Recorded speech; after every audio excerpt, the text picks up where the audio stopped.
Yes, guys, the Calabar Talk Show with Dave and the David Ochui's expression. It's a lovely Easter Monday morning. How you guys doing? Let's talk about a few things that it's necessary that you need to know to reduce cost and make your car work better. Come close. Check out this plug. A typical mechanic in Nigeria will tell you that this plug is bad because it has this. They don't even know what it's called. They will tell you that it leaks, it a leak current. That's what they used to say. My mechanic says it all the time. And the fact that he's a 500 level mechanical engineering student actually scares me when he says that. So I haven't actually told him the truth. This is called corona stains. And the reason why this comes on is because probably you have a broken gasket seal at the top that allows oil to escape here, or you have an oil leak. For me, that was a gasket, it was a valve gasket seal. So I changed it recently. It's about 4,000 naira only. And I can change it myself with just silicone. So the reason why you have this is because of that, not because the plugs are bad.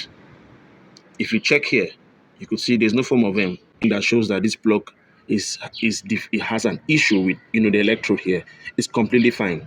And the only reason why I changed it is because I saw good plugs. Number one, I've used it for long, and I was becoming uncomfortable with my level of fuel consumption. So I had to change it to be very certain that plug is not one of my problems. That's why I changed them. So please, this doesn't mean that your plugs are bad. Stop wasting money on spark plugs. And when you're trying to get plugs, get original plugs. These plugs are original Folocom plugs with this engine. And I changed them, and I got exactly the same direct bell jump of this thing that I'm using here. So my RPM is very fine. The steaming of the car is very stable and excellently doing fine. Now come close. Please, for those of us that are scared of batteries, it doesn't shock. I just want to take this over. Otherwise, I would have showed you and proven that it doesn't shock. There's nothing to get uncomfortable with your batteries about. Batteries are about 12 volts to 24 volts. So they don't have enough voltage to pass through your body to shock or to give you a scare. Now, the reason why your battery gets bad faster or wears faster or puts a lot of stress on you by buying another battery is because a lot of times, it's just as cheap as these terminals. That's the issue. You always see corrosion belts here from oxidation. This is the Folocom terminal head, and this one went bad and I changed it. And when I have corrosion, I mostly have it here because most times the terminal head, not being genuine enough, also allows frequently corrosion from oxidation process. So when you have original terminal heads, it's not so bad. But when you do not, it's essential that once in a while you check here. Once you see corrosion, take off the terminal, use water and a brush, wash your terminal properly, and put it back and tighten it properly so that you can have the battery can be in a state where the current that's supposed to come from the alternator to charge it comes properly and is charged properly. It will save you time and save you money a whole lot. Now, you guys don't even know that it's this easy. It's in every car where you can access your air filter. You take this off. The air filter is like the car lungs.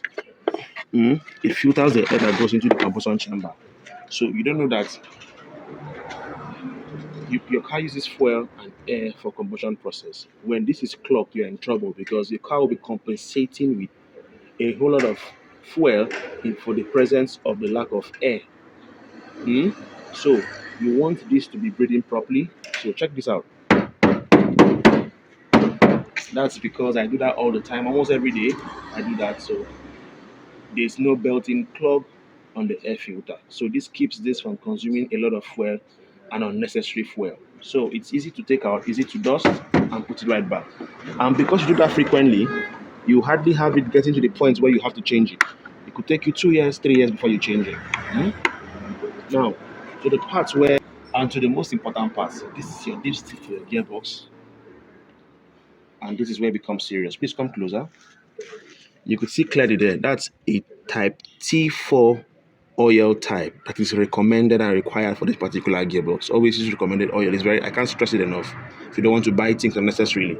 So clean this off. And this is how it's supposed to be when it's cold. It's where it's supposed to be, and where it's supposed to be when it's hot. Mechanic will tell you, say, it's supposed to be here.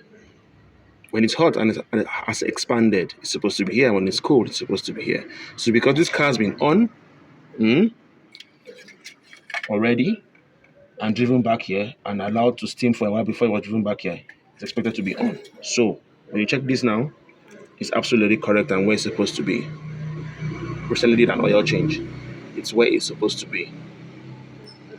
So always make sure that your gear oil is at where it's supposed to be, not below and not too high away from where it's supposed to be. Now, this is your engine bay.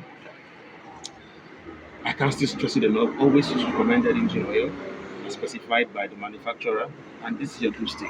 I'll just clean this because we already had the car and operating temperature, so the oil is supposed to expand. Please don't forget that when once you want to check and get this oil, the car has to be in the surface. And the old oil back main pan from if rather entered when it was on, then you can now gauge and that you're having an accurate reading. 1, 2, 3, 4, 5. Okay, it's very close to where it's supposed to be, and I will assume that because it was switched on for a while, that's the reason why it's not giving me accurate readings. But I know it's fine because I make these checks frequently. Very important check your engine oil. Your engine oil is the life of the engine.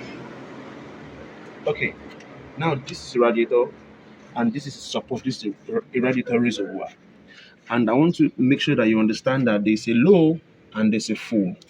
And the low is where it's not supposed to go below, and the full is not where it's supposed to come above. So this space between here and here, the space between full and to the top, is where when this engine is at maximum temperature, and of course maximum temperature means the engine has been on for a while. When you have heat and steam, this is where it comes to bubble. So when it comes here and there's no space for it to bubble because you fill it to the brim, it will look for a weak link around the cells or along one of these hoses to burst, and then you have overheating problems already. And if you're not careful, you have top cylinder problems from overheating. But the fact is, even before it gets to that point, you have overheating problems because the car can't breathe. This cooling system not working properly because of it's too full. It's too filled up with water. For those of you that use water, which is bad, or for coolant, you don't want to waste your coolant. It's very expensive, very very expensive. I paid from my nose.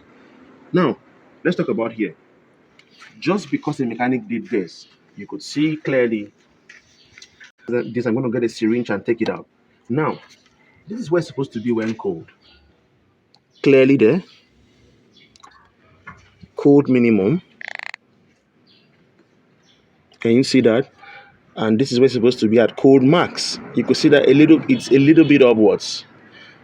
This other space is being left for the purpose of the same thing. At operating temperature, you have bubbling around here. So when you bring it too much up and it bubbles when you're driving the car with heat from around here to expand, and from the pressure from the pump too would make the oil expansive. So when it is too filled to the brim, when it expands it will pour, and when it pours it won't give you it will no longer be gauged as it's supposed to be. So cold minimum not supposed to be there, cold max is fine, and this is where it's supposed to be at hot max. So which means when it's here, the manufacturer expects the vehicle and expects the oil to expand and reach here when it's hot, which is safe.